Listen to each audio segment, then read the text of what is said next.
Sa pag-akyat nyo ng bundok or pagkuha nyo ng pangarap ninyo, mag-ingat kayo kung sino yung kasama ninyo.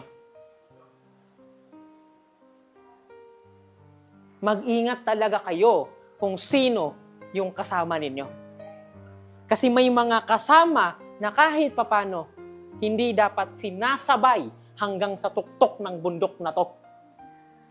Kasi we need to accept that people, minsan, dinadaanan lang. Nakakasama natin sila sa certain season ng buhay ninyo. Hindi sila yung buhay ninyo.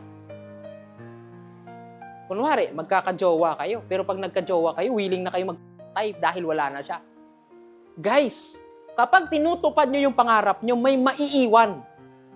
May masasaktan kayo.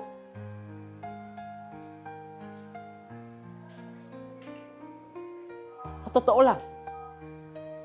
Kaya nga, please, if you're going to look for someone na what? Kasama papunta sa pag-akyat na to, pareho kayo ng goal. Kasi bakit? Mahirap masyado magdala ng kasama papunta sa pangarap mo, pero hindi niya nakikita. Hindi siya naniniwala na kaya mong abutin yung pangarap mo. Kaya nga sabi ko sa inyo, guys, piliin ninyo.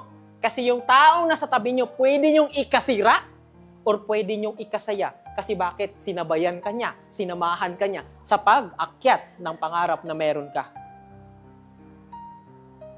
Pero ang problema ngayon, minsan kahit sino-sino na lang yung sinasama natin. Sabi ko sa inyo, 5 years from now, 10 years from now. Kasi pwedeng ikasira ng buhay ninyo if maling tao yung nasa tabi ninyo.